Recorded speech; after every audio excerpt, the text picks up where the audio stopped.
ئەم جارە هاتوومەتە پردێ دەمەوێت بزانم خەڵکی ئەم ناوچەیە چ داخوازیەکیان هەیە. بۆ سیاسەتە تعریبی ئەوەیان کردووە کە خەڵکی عەرەب هاوکاریانەکەن لێرە جیان بۆ دەکەنەوە و عەردیان دەدەنێ و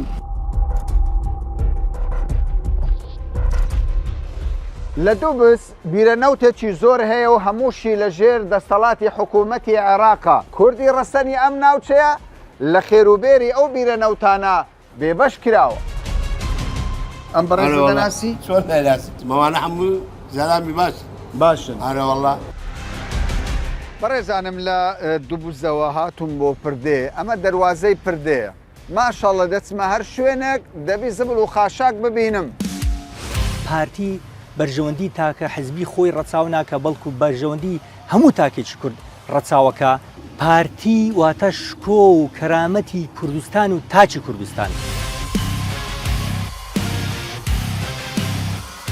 وێنەی شەیدانی پێشمەرگە لا دەدرێ، وێنەی سەرکردەیەک کە لە حەشدی شعبیە لە جێ ئەودا دەدرێت. چۆن خۆتان ئامادە کردووە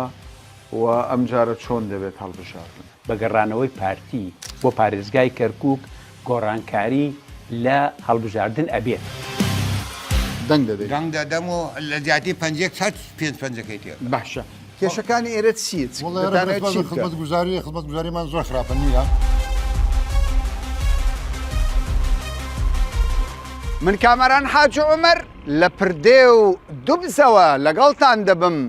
باز لە کێشە و گرفتەکانی ئەو ناوچە و داواکاریەکانی دانیشتوان و پێکاتەکانی ئەو ناوچانە دەخەینە ڕوو.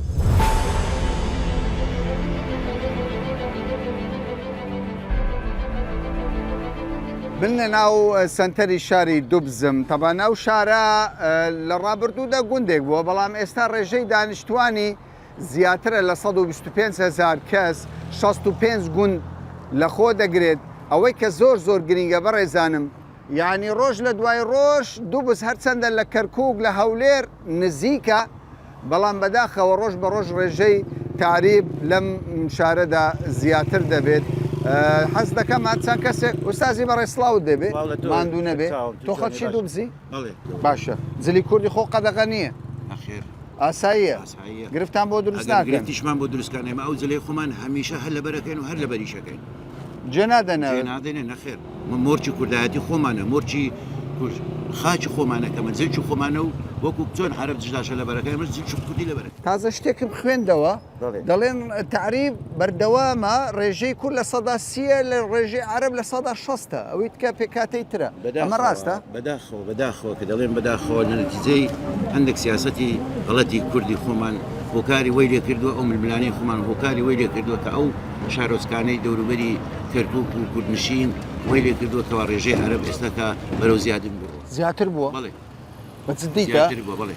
بەڵێ زیاتر بووە لەبەر ئەوەی خەڵکی خۆمان زیاتر نەبووە، بەڵام خەڵکی خۆمان بە حکمی ئەوەی کەوا ئەو هەموو ئازار و ئەشکەنجەی لێرە دروست بووە لە سەریان و نیانی هەڵایە بۆکو پێویست ژیانی ڕۆژانەیان خۆن بەردەوام بن، کۆچیان کردووە بەڕاستی جێیەکەیان جێهێشتووە. کورد دەڕوا؟ کورد دەڕوا بەڵێ عەرەبیش دێ. لە چێوە دێ؟ لە چێوە؟ لەو دیهاتانەی ئەوانەی ئەو گوندانی عەرەب نیشانانە بۆ سیاسەتە تعریبی ئەوانەوەیان کردووە کە خەڵکی عەرەب هاوکاریانەکەن لێرە جیان بۆ دەکەنەوە و عەردیان دەدەنێ و پاریان دەدەنێ. کەوایە دەنگدانی کورد بە زەڕور دەزانی لەوە. زەرور 100% چونکە ئەو ڕۆکە شەڕی چەک نەمایە، شەڕی قەڵەمە. ئەو ڕۆگە بتوانین خەڵکی خۆمان هەموو کە داوان لێ دەکەم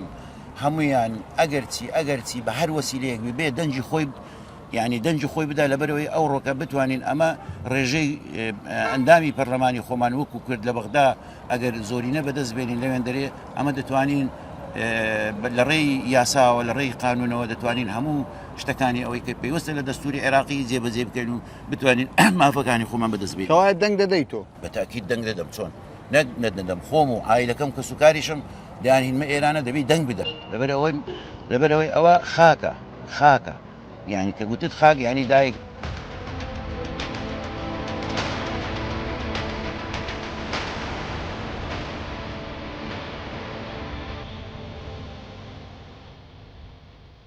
کامل ئێمە لە دووبزین ناوچە کێشە لە سەرەکان پێم بڵێ چۆن خۆتان ئامادە کردووە و ئەم جارە چۆن دەبێت هەڵبژاردن؟ دڵنیام ئەم جارە بە گەڕانەوەی پارتی بۆ شاری کەرکووک بۆ پارێزگای کەرکووک گۆڕانکاری لە هەڵبژاردن ئەبێت لە کورسیەکان ئەبێت لەبەرەوەی خەڵک بە گوڕ و تینێکی زۆرەوە ئامادەیە بەشداری لەم هەڵبژاردنە بکە. چێ گۆڕانکاری دەکات پێ دوایە پارتی دەتوانێت بیکە؟ بەڵێ پارتی بە گەڕانەوەی پارتی گۆڕانکاریەکە لە دەست پارتی ئەبێت بەڕاستی چونکە پارتی ئەم جارە خۆشی بە گوڕوتینێکەوە هاتووە خەڵکەکەش ئامادەی دەرەبڕێ بۆ بەشداری و پێشوازی زۆر کرا لەم گەڕانەوەی پارتی بۆ کەرکووک بۆیە ئەمە بەڵێ پارتی ئەیکە خەڵکەکە ئەیکە بەڵام پارتیش ئەیکا کورسی زیاتر کەچی من ئێستا هەرچەندە من پێم وایە 4 کورسی بێنین ئێنێ ئەم جارە بەڵام دڵنیام 3 هەردێنین بەڵێ کاکەمە چوال یعنی ئەوەندە دڵنیایی وا لە تۆ دەکا کە پارتی دەنگی زیاتر بهێنێ و خەڵک ئەم جارە بە گوڕوتینەوە بەشداری هەڵبژاردن بکە بە تایبەت کورد بەڵێ کامەران جەنابەت ئێستا لە دووبز شارێکی کوردە پێشتر هەموو کرد بوو دەسەڵات هەمووی کورد بووە ئێستا وەرە تەمەشای دووبزکە هەموو دەسەڵاتەکان گۆڕاون هەموو دەسەڵاتەکان بۆتە عەرەب تەنانەت دەسەڵاتی زۆر بچووک نەماوە بۆ کورد ئەی ئەوان خەریکن ئێمە وا زمانەکەمان کە زمانی دایکە و شانازی پێواکەین وا خەریکن ئەی گۆڕن نابێ بە زمانی خۆت بخوێنی تێگەی ئەی چۆن بەڵێ نەک ئەوە زیاتریش هەموو کوردێک ئێمڕۆ هەموو تاجێکی کورد هەست بەوە ئەکا بێبەشە لە خەریکە لە دەسەڵات لە حکمی خۆی لە ئیدارەی خۆی لە پۆستەکان لە دامەزراندن ئێمە ئێستا بەردەوام دامەزراندن هەیە خۆتان ئەزانن لە تربیە لە کۆمپانیە نەوتی باکوور تێگەی ئەزانی کۆمپانیای نەوتی باکوور دەور 14,000 کارمەندی هەیە 102 کوردە ئێمە ڕۆژی لە ڕۆژان ئەم کۆمپانیایە زیاتر لە 140 کورد بووە تێگەی بۆچی ئێستا ئەو هاوی بێتە 102 بۆچی گەنجی کورد ئێستا تەمەشای وەزعەکە کەچی خەڵکەکانی تر تەنانەت خەڵکی شارەکانی تر دێن لێرە ئەمەزرێن لە کۆمپانی نەوتی باکوور لە هەموو پۆستەکان لە هەموو فەرمانگەکان ئەی بۆچی ئەمان دەبێت تەماشاکەر بن بەڕێستان 8 ساڵ قایمقامی کەرکووک بوون دەستەڵاتتان هەبووە هەندێک کەس دەڵێ و مۆدێلە حکومڕانی کە لە کەرکووک بوو لەلایەن کوردەوە بەڕێوە دەچوو چ پارێزگار چ قایمقامێت مۆدێلێکی زۆر سەرکەوتوو نەبووە قسەتان چیە؟ ئێمە لە کەرکووک لە 180 پۆستەکان لای کورد بوو هەر ئەوە دڵنیاییەکی دابووە کورد ئاسوودەیەکی دابووە کورد کەوا ئەو لە شارێکە ژێ شارێکە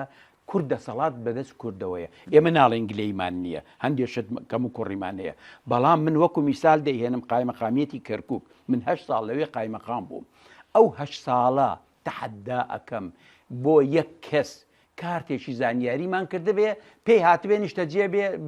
بە فەرمی لە کەرکووک یانیش دامەزرا بێ نەمان هێشتووە هەر کەسێکی لە هەر جێگەی کەرکووک یەک کەسە زانێ بە ئاگادارم کاتەوە بزانێت لە فترەی کە من لەوێ قایمەقام بووم هیچ کراوە بەس بێگومان بە یاسایی ئێمە سەرژمێری 57مان هەیە ئەوە بۆ مادەی 140 ئێستا یعنی سەنجی مەحەکە هیچ کەسێک ناتوانێت لە کەرکووک نەدابمەزرێ بەڕاستی نەنیشتەجێ بێ نەزەوی بکڕێ نەخانوو بکرێ ئەگەر 57 نەبێ ئێمە ئەوەمان جێبەجێ کرد ئێستا چۆنە؟ نەخێر ئێستا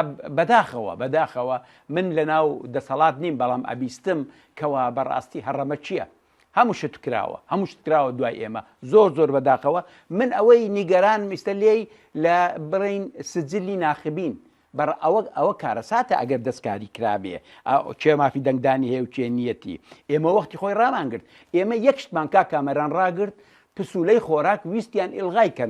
ئێڵغایکەنەوە لەبەرەوەی ئێستا مفاوەزی ئەڵێ ئێمە پشتمان بەستی بە پسولەی خۆراک لە وەختی خۆی قایمەقام نەیهێشت ئەوە ئێڵغا بێتەوە دی کۆمنتمان هەیە ئەمە لە خۆمەوە قسە ناکەم کە چۆن ئێمە بەتەینا لە قایمەقامیەت نووسراومان کرد لەگەت تەبعاً جەنابی پارێزگار و بە زۆر پێمان کردووە بۆ بەغدا وتمان ئەمە نابێت دەبێت کەرکووک ئیسtisنا بکرێت مادەی 140 لە بەغداوە کتاب هات ئەڵێ ئێمە لەبەر وەزعی کەرکووک بڕیارماندا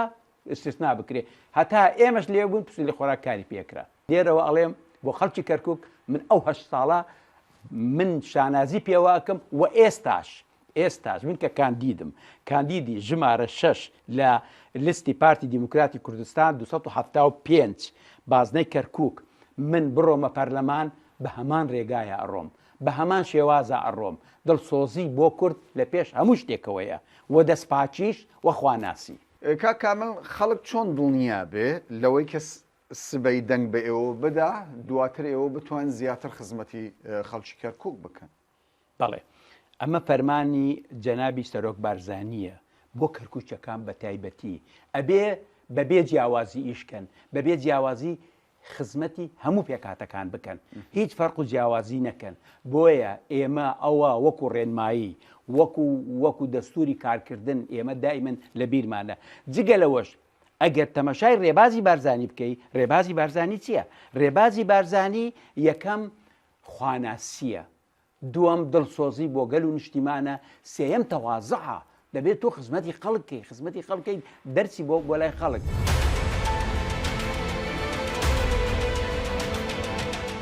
حاجی گیان بەس پێم بڵێ تۆ خەڵکی دوو بزی بڵێ دۆخەکەت چۆنە؟ وەڵاهی دۆخەکە بەعام دۆخەکەی دوبست تەکەتوکەلات هەیە لە بینی یەکتری دوایی لێرە ئێمە هەکەر ئەو هامان بەسەرات ئەو محافزەی کەرکووک ئەوە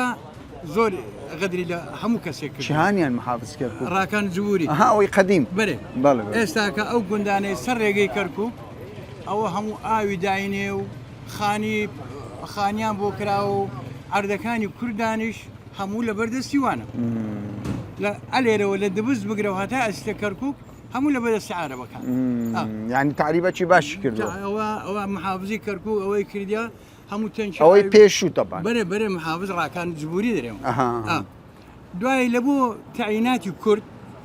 ئێستا من کوڕمەیە خەریج جامیعەیە لە هەموو جێگایەک تەقدیمی کردیا نابێ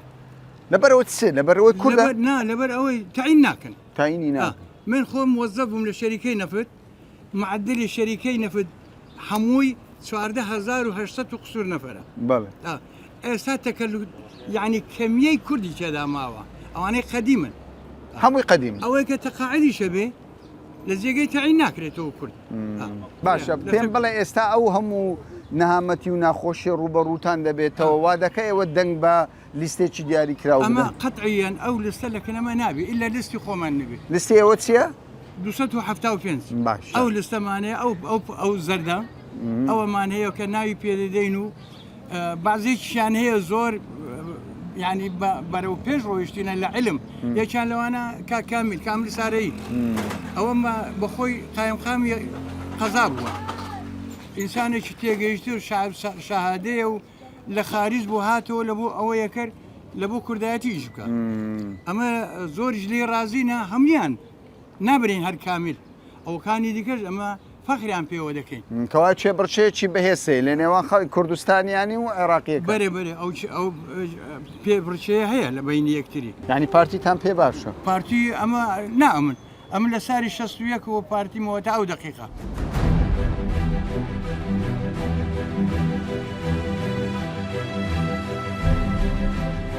لە دووبس بیرەنەوتێکی زۆر هەیە و هەمووشی لە ژێر دەستەڵاتی حکوومەتی عێراقا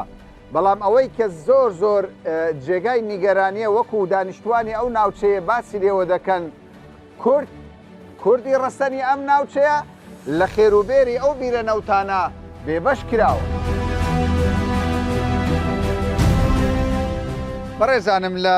دووبوزەوە هاتووم بۆ پردێ ئەمە دەواازەی پردەیە ماشەڵە دەچمە هەر شوێنێک دەبی زبل و خاشاک ببینم نازانم چییە و هەموو زبل و خاشاکە ئەمە زەی بچووکە وشک بووە بەڵام ئاوی شێ لێرە هەندێک کاری کوشتتوکاڵیش دەبینم خەڵک لەم شوێنانە کۆرنیش دروست دەکە ئاوەدانی پرۆژە بەڵام لێرە زبر و خاشاکەیە ئەرێ باشە لە عێراقێک کە هەموو کەس دەزانێ حکومڕانی عێراق زۆر زەحمەتە گرفت هەیە چۆن دەکرێ نوێنەرانی کورد لە بەغدا بتوان گۆڕانکاری دروست بکەن ئاوەدانی بهێنە ئەم شار و ئەو ناوچە کێشە لە سەرانە کاک زۆزک بەڕستان کاندیدت بەڵێ قوربان لەسەر لیستی پارتی بەڵێ باشە ئەمە زبل و خاشاکە وشکە ساڵیە نەهامەتیە بەڕاستیەوە چۆن دەتوانن لە عێراق گۆڕانکاری دروست بکەن هەڵبەتە خۆت ئەزانی بە چاوی خۆت بینیت بارودۆخی خزمەتگوزاری لە شارچکەکەمان بە چ شێوازێکە و لە چ ئاستێکدایە و ئەم شتانە ناکرێت بشاردرێتەوە یعنی ئەم ڕاستی و حقیقەتانەی بێ خزمەتگوزاری ئەم شاریا خود شاری کەرکووک ناتوانین بشارینەوە ئەمە گلەی و گازندەی تەواوی دانیشتوانی شاری کەرکووکە بە هەموو قەزا و ناحیە و دێهاتەکانیەوە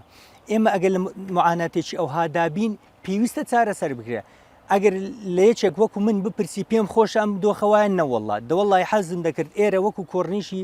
زاخۆ بواە وەکو پردی دەلال بواە ئێرە ئەم پردەی کە هەیە لێرە ئەم ناوچە گەشت و گوزارێ زۆرەی هەیە لێرە هیچمان کەمتر نییە لەو شوێنانی دیکە کە لە کوردستاندا هەن بەڵام لەوێ نیەت و نیاز هەیە بۆ ئەوەی شتی جوان بکرێت سەرڕای ئەو هەموو بربەستە هەڵبەتە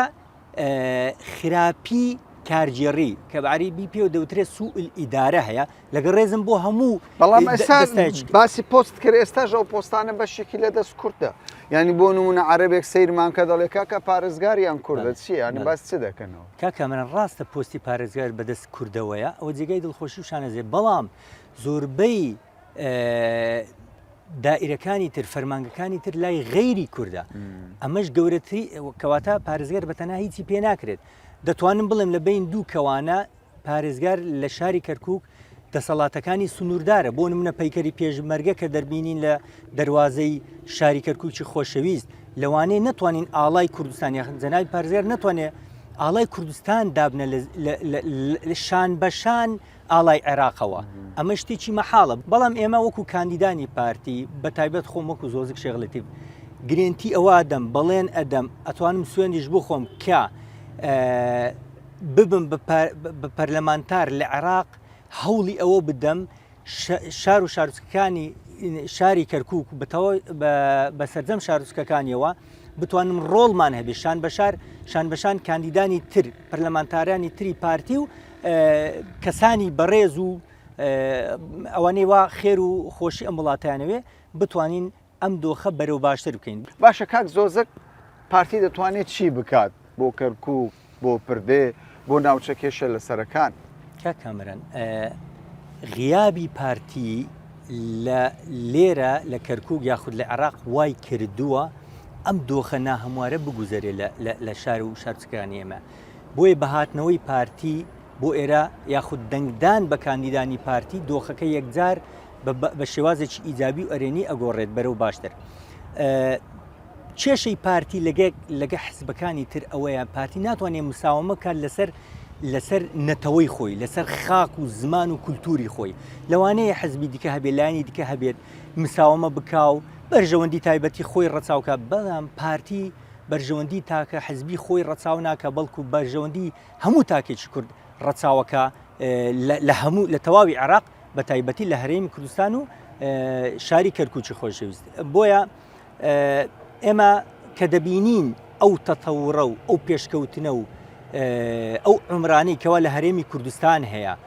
ئەوە تا هەولێر تقریبان 50 کیلومتر لێرە دوورە یاخود ئەلێرە گوندێکەیە بە ناوی شێراوە 3 کیلومتر لێرە و دوورە دەبینین زۆربەی خزمەتگوزارەکانی کە لەناو شاری هەولێر هەیە لێرە شێچکە تابع ئیداریەن تابعی هەولێرە ئێمە دەتوانین ئەو ئەزمونە جوانەی حکومڕانی لە ڕووی خزمەتگوزاری و لە ڕووی ئەمنیەوە لە ڕووی پێشکەوتن و تەتەورە و بێنین بۆ شاری کەرکووک هەر لە شاری کەرکووکە وەکو دەستپێک بیبین بۆ تەواوی پارێزگەکانی عێراق بەڵام ئەمە پێویستی بە متمانەی دەنگدەرە متمانی دەنگدەر بۆ ئەوەی متمانەی دەنگدەر بەدەستبێنین ئینسان دەبێت بە چاوی عەقڵ شتەکان ببینێت لە چ گرفتێک هەیە لێرە و ئێوە دەتوان لە چ گرفتێک ڕزگاریان بکەن حتممە گرفتەکان زۆرن بەشێکن لەو گرفتانە دۆخی زمانی کوردی لە شاری ئێمە لە شاری کەرکووکی خۆشەویست بەرەو ئاستێکی خراپ و ئاستێکی نزم ڕۆیشتووە ئەمەش هۆکارەکەی ئەوەیە دژایەتی ئەکرین هەلی کار چۆنە؟ هەلی کار باش نییە بە هیچ شێوەیە ئێوە دەتوان چ گرفتێک چارەسەر بکەن بە سەرکەوتنتان وڵی کاکە کامەرەن لێرە تەبعاً گرفت زۆرە گرفتی نەبوونی خزمەتگوزاری شەقامەکانمان بەپی پێویستنین شەقامی کۆنن هی قەدی من ماونەتەوە باڵەخانەکان دەبینی باڵەخانەی تازە نییە ئەمانە هەمووی گرفتن دەنگدان بە ئێمە بەڵێنی جەنابی کاک مەسرور جێبەجێکەین کە سەرۆگەزیرانێکی سەرکەوتووی هەرێمی کوردستانە بە شایەدی دۆست و نەیار کەوا هەڵگری ئاڵای خزمەت گوزاریە دەتوانین ئەو خزمەت گوزاریە بێنینە ئێرە بۆ ئەوەی ئەو پەیامەی جەنابی سەرۆک مەسرور جێبەجێ بکەین لێرە پێویستمان بە متمانەی خەڵکە پارتی واتە شکۆ و کەرامەتی کوردستان و تاچی کوردستان بۆیە جەنابی کاک مەسرور جگە لەوەی پەیمانی داوە کە خزمەتگوزاری و کارەبا بگەێنێتە شاری کەرکووچی خۆشەویست لە هەمان کاتا بەڵێنی ئەوەمان پێدراوە کە شکۆ و کەرامەتی تاچی کورد بگەڕێتەوە بۆ کەرکووک.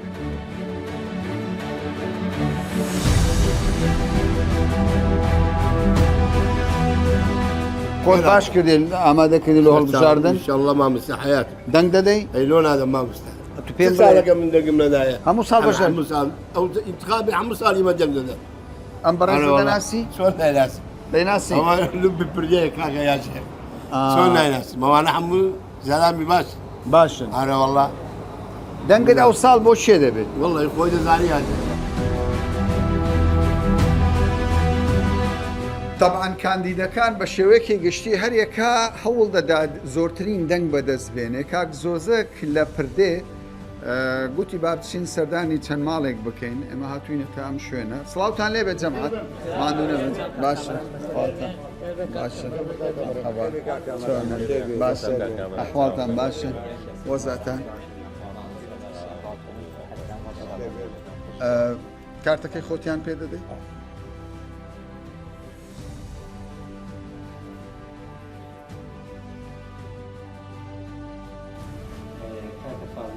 کاکە پێ دوای ئەوە ناکە کار بدەیت من بمدەیت نەدەیت هەر دەنگەکەم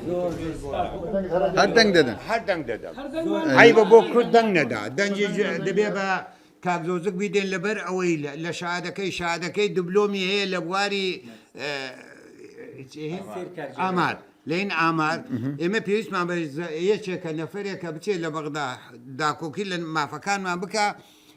ئەمیش لێ هاتووە و شادەکەشی بەرزە نەگەێکێ بێ شادە بچن لەوێ داینەن و بەس پارەکە ڕاتپەکە وەرگێ و تاهۆیە وەرگەوە بێتەوە یعنی لە کاندیدەکانی کورد ڕازین بەڵێ بە شێوەی گشتی ڕازی لە کاندیدەکان ڕازین و ئینشاءالله سەرکەوتووە بن و داواکەنیش یعنی ئەوانیش ئێهمالی لە مافەکانی ئێمە نەکەن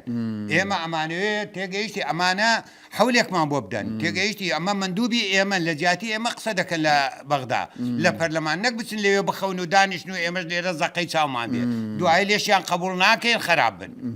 یعنی تۆ دەنگ دەدەی بەڵێ دەنگ دەدەی دەنگ دەدەم و لە جیاتی پێنج پەنجەکەی تێ باشە سەرۆکی حکوومەت کاک مەسرور دەڵێ ئێمە هەوڵ دەدەین ئەو پرۆژانەی لە هەولێر دەکرێت بیگوازینەوە بۆ کەرکووک و ناوچە کێشە لە سەرەکان تۆ لە ناوچە کێشە لە سەرەکانی لە پردێ ئەم قسانە دڵی خۆش کردی بڵێ وەڵا ئێمە ئەو ئەوانەی لەوێ دەکرێت زۆر شتی باشە لێرە نیمانە نەک کارەبامان کارەبایە نە کارەبامان ئێمە لە دەشت لە دیەکان 4 ساعتونی کارەبامان نیە ساعتونی کارەبامان هەیە مامەڵی بازگەکان چۆنە لەگەڵ مامەڵی بازگە کەڵور باش نییە باش نییە ناوەڵە گرفتان بۆ دروست دەکەن بڵێ حەزم کرد سەرنجتان بۆ شتێکی زۆر سادە و ساکار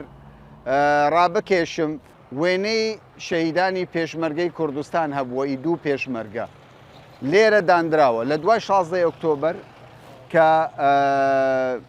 هێزی عێراقی و حەشت لێرە موسەیتر بوون وێنەی پێشمەرگەکان شەهیدەکانی پێشمەرگە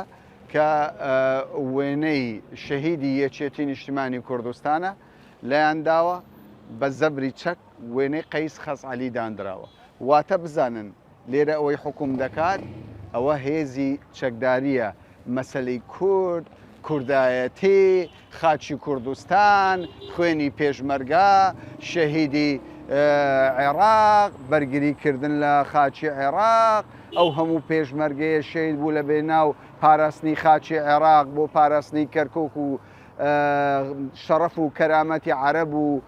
تورکمان و کورد و هەموو پێکاتەکان چەند پێشمەرگە شەهید بوو بە هەزاران پێشمەرگە بۆ پاراستنی کەرامەتی